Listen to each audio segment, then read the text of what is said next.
Hi everyone, good morning. Linis tayo ng bangos. Ang laki ng bangos ni Mother Dear natin, no? So, ang gagawin natin, nilagay ko sa isang plastic at dito natin linisin sa loob para yung ating kaliskis hindi tatasi kung saan-saan. So, yun ang ginagawa natin. Yung ginagawa. Ayan, no? So, dito lang siya sa loob. Kung mayroong matatalsik, ilang piraso lang. Diba? So, yun ang aking technique mula noon. Para hindi na hindi na kung saan-saan pa. Madali na lang linisin. So, ito yung nangyari sa ating kaliskis. Ayan, nandyan lahat sa loob. So, wala na tayong masyadong huhugasan o linisin sa talsik-talsik. Tapos, malinis na rin yung ating bangos. Ayan, no? So, sa akin, ginagamit ko ay gunting pang tanggal ng ating kung anong dito sa loob para hindi natin matamaan yung abdo. Ayan. So, ganyan ang ginagawa ko. Kahit anong isda, ang ginagamit ko mostly, pang, ay gunting. Kasi, ayan, no. Diba? Para paghiwa natin, hindi natin matamaan yung abdo, but, ayan. Diba? So, ganyan lang. So, siyempre, gagamitin din natin ng ating kamay. Ayan. Para maganda pa rin yung ating bangos, hindi lamog. Ayan. So, yan, ganun lang. So, yan ang paglilinis. Gunting lang. So, sana, ayun. Ayun. Ayun lang yan. Hugasan natin para mas ayun, oh. Diba? Then, make sure na really clean inside. Ayun. Kasi, diba, yung itim-itim na yan ang masarap. So, ditong banda, kailangan natin tanggalin yung dugo-dugo talaga niya. So, ayan. Ayun. Ayun na. So, ganito pa maghiwa ng dahan-dahan lang, di ba?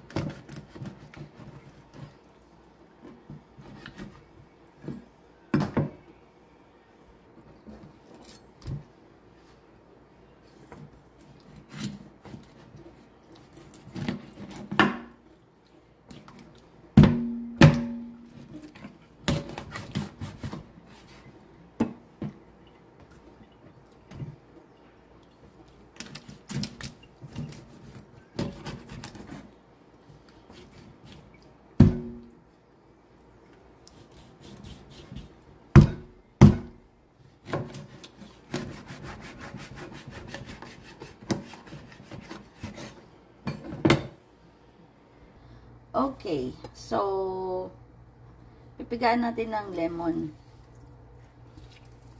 yung ating isda.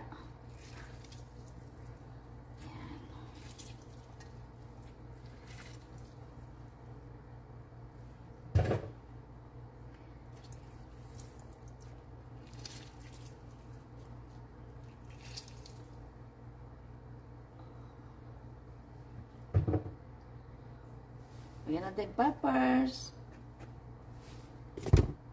Of course, di makalimutan yung asin. Alright? And yung ating garlic powder. Yun lang kasimple.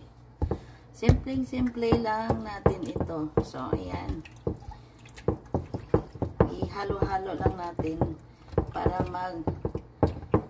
magkaroon ng spices yung ibang part ng bangus. Ayan. Tapos bago magpili tayo dito, prituhin yung iba, ang gusto ni Mother, iba ang lulutuin natin, ibang recipe.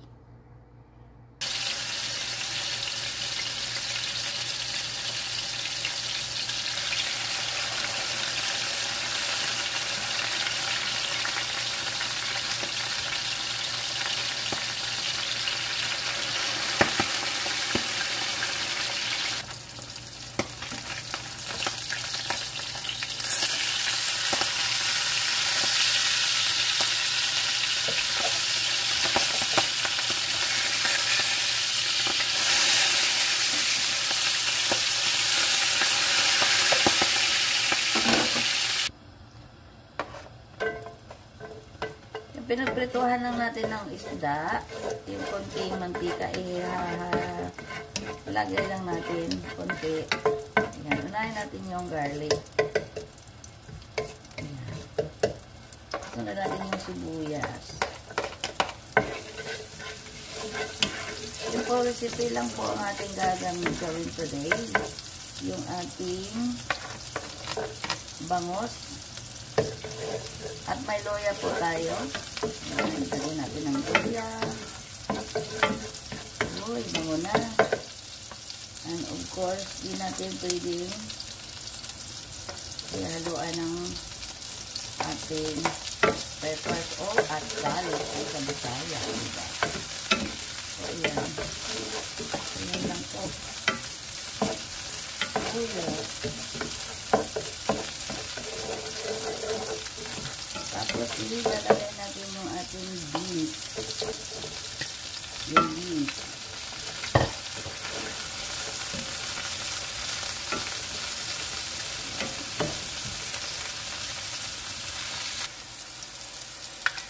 So, mayroon tayong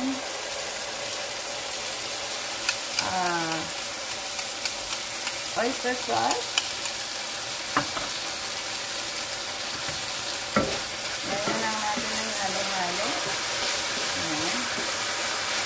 Tapos, lalagyan natin ng konting sabaw.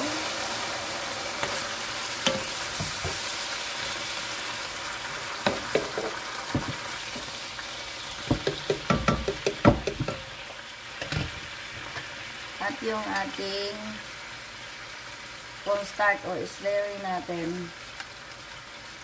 Ayan natin ng konting cornstarch. Ayan, diba?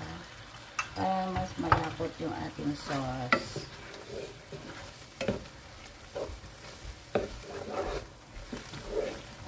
Ayan, konting sauce.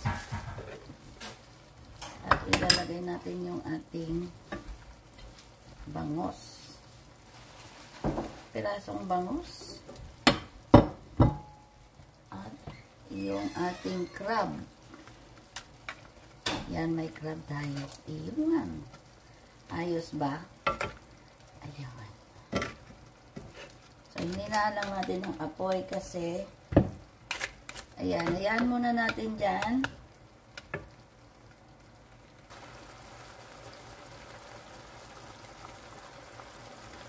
Ayan. Lagyan natin ng garlic powder, peppers, and konting asin.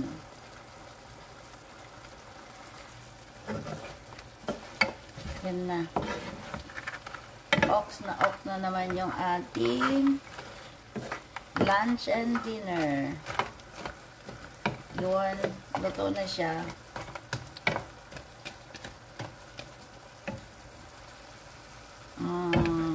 Yum.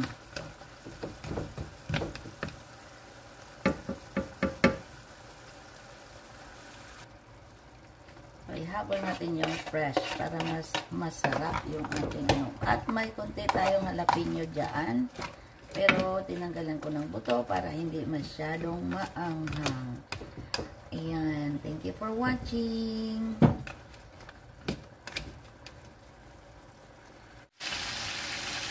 Hi everyone. Yung part ng ating bangus, yung kalahati, gagawin natin ng milk fish steak. So, prituhin lang natin ito.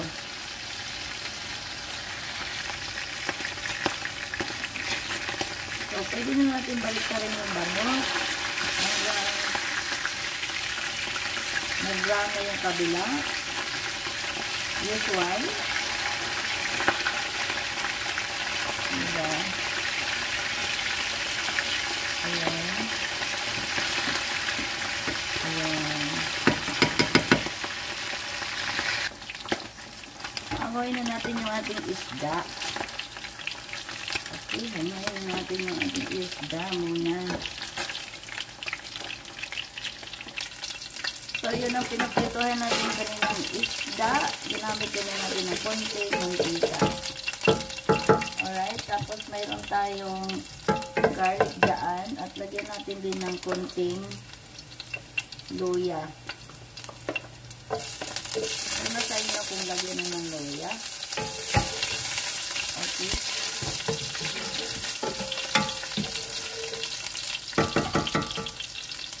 At mayroon tayong soy sauce, garlic powder, pepper, at asukal. Ayan. May asukal yan. Okay. Ayan. So, siyempre, ilalagay na rin natin yung ating bangus. Ayan, ating bangus. Ilagay natin yan.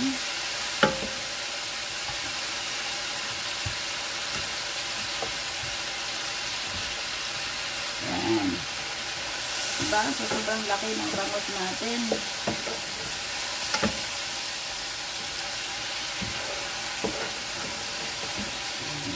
Soy sauce. Ilagay lang natin ng konting soy sauce. Konti lang naman. Ilagay lang natin yan. Tapos, ilagay na natin yung ating sibuyas. Ayan. So, hayaan muna natin manuot-nuot yung ating sauce dyan sa ating isda. Ayan na, ready na. 1 bangus, 2 recipe ang nagawa natin today's video. Thank you guys again. If you like this video, please give me a thumbs up. Thank you. Bye.